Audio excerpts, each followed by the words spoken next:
नमस्ते। इस कालांश में कक्षा 10वीं के छात्रों का अभिवादन करता हूँ। एक नए पाठ्य बिंदु के साथ उपस्थित हूँ। वह पाठ्य बिंदु है अव्ययाः। प्रश्न यह है कि अव्यय कहते किसको हैं? तो अव्यय का शाब्दिक अर्थ है अविकारी, अर्थात जिसमें किसी तरह का कोई परिवर्तन न हो। अव्यय का शाब्दिक अर्थ ईश्वर भी है। ईश्वर में किसी तरह का कोई परिवर्तन नहीं होता है। तो ऐसे शब्द जिनमें किसी तरह का कोई परिवर्तन न हो, इसमें चाहे लिंग हो, वचन हो, विभक्ति हो, लकार हो या जो कुछ भी हो, जिनके आधार पर लिंग वचन विभक्ति आदि के आधार पर जिन शब्दों में कोई परिवर्तन नहीं हो, उन्हें अव्यय कहते हैं। इस श्लोक में हम देखते हैं कि सदृशं त्रिषु लिंगेषु सर्वासु च विभक्तिषु वचनेषु च सर्वेषु यनव्येति तदव्ययम्। अर्थात तीनों लिंगों में, सभी विभक्तियों में और सभी वचनों में जो एक समान प्रयुक्त होता हो, जिसमें किसी तरह का कोई परिवर्तन न होता हो, उसे अव्यय कहते हैं। जैसे अपि, एव, शनैः आदि। प्राचीन काल में भी अपि अपि ही था। अनुस्वार विसर्ग का कोई योग नहीं हुआ, न लिंग वचन विभक्ति का इस पर कोई प्रभाव हुआ। एव, शनैः ऐसे अनेक अव्यय हैं जो प्राचीन काल में भी उसी स्थिति में थे, आज भी हैं और आगे भी ऐसी ही स्थिति में बने रहेंगे। इसमें किसी तरह का कोई परिवर्तन संभव नहीं है। अब हम लोग पाठ्यक्रम में कुछ प्रमुख अव्यय निर्धारित हैं, उन अव्ययों को हम देखेंगे।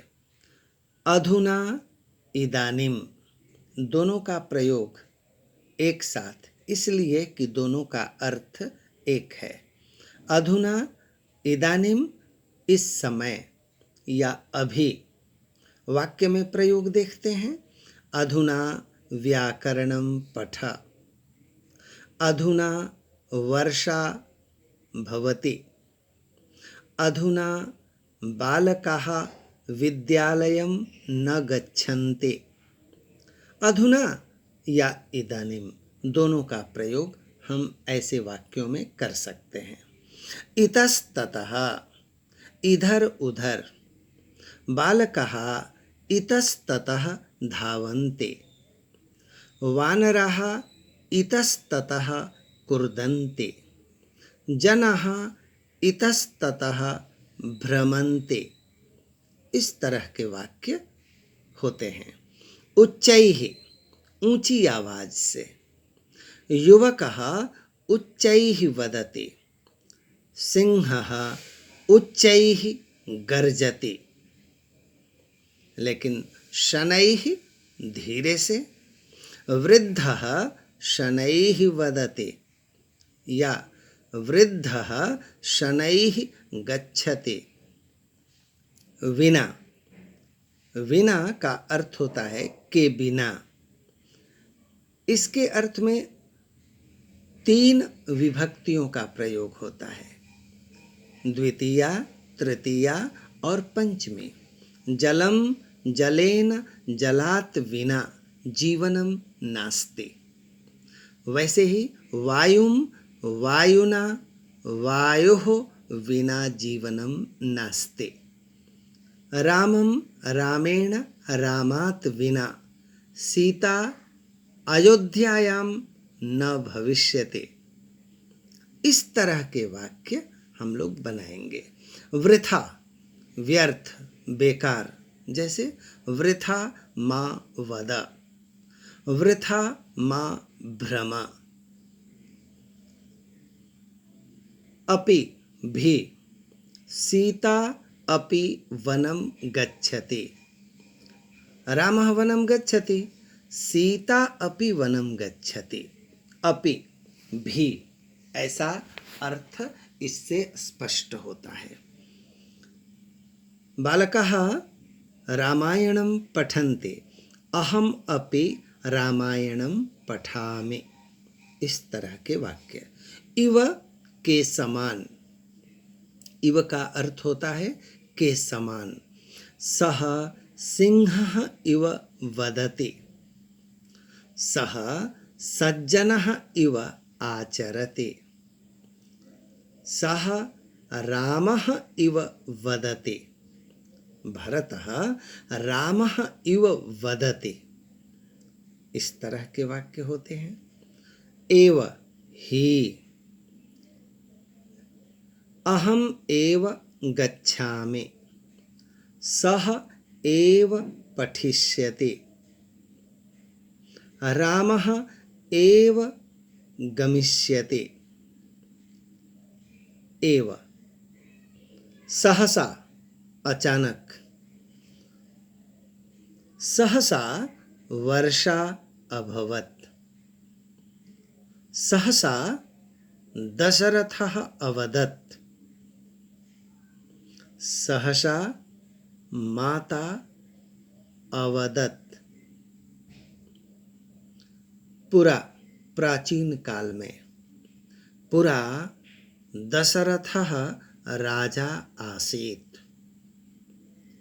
पुरा अशोकः नाम राजा आसीत्, पुरा एकः राजा आसीत्। इस तरह के वाक्य बनते हैं। अब हम कुछ ऐसे अव्ययों को देखेंगे जो युगल रूप में प्रयुक्त होते हैं। एक वाक्य में या फिर वाक्यांशों में, अत्र तत्र, यहाँ वहाँ। एक वाक्य में यदि यह प्रयोग होता है तो अत्र रामः तत्र भरतः, अत्र श्यामः पठति तत्र गणेशः पठति, अत्र कृष्णः क्रीडति तत्र अर्जुनः धावति, अत्र तत्र। पुनः ऐसे भी वाक्यों का प्रयोग होता है कि अत्र तत्र मा भ्रम, अत्र तत्र, इतस्ततः के अर्थ में अत्र तत्र का अर्थ कदाचित वाक्यों में देखने को मिलता है। अब देखेंगे यथा तथा, जैसा वैसा, यथा राजा तथा प्रजा, जैसा राजा वैसी प्रजा, यथा गुरुः तथा शिष्यः, यथा माता तथा पुत्री। इस तरह के वाक्यों का प्रयोग हम लोग देखते हैं। पुनः यदा तदा, जब तब, यदा कृष्णः वदति तदा अर्जुनः शृणोति, यदा रामः पठति तदा श्यामः क्रीडति, यदा अहं गच्छामि तदा सः आगच्छति। इस तरह के वाक्यों का हम लोग प्रयोग करते हैं। पुनः एक ऐसा अव्यय है जिसे देखना बहुत आवश्यक है, नूनम। नूनम निश्चयात्मक अव्यय है, निश्चय ही इसका अर्थ होता है। अद्य नूनम वर्षा भविष्यति, अद्य नूनम वर्षा भविष्यति, अहम नूनम गमिष्यामि,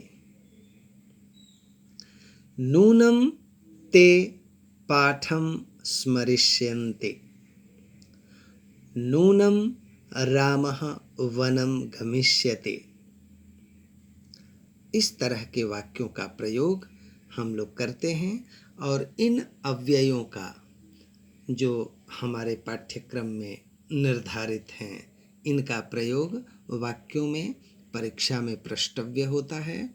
यह वस्तुतः 5 अंकों का होता है, इसलिए इसका अच्छी तरह से अध्ययन, अच्छी तरह से अभ्यास अपेक्षित है। धन्यवाद।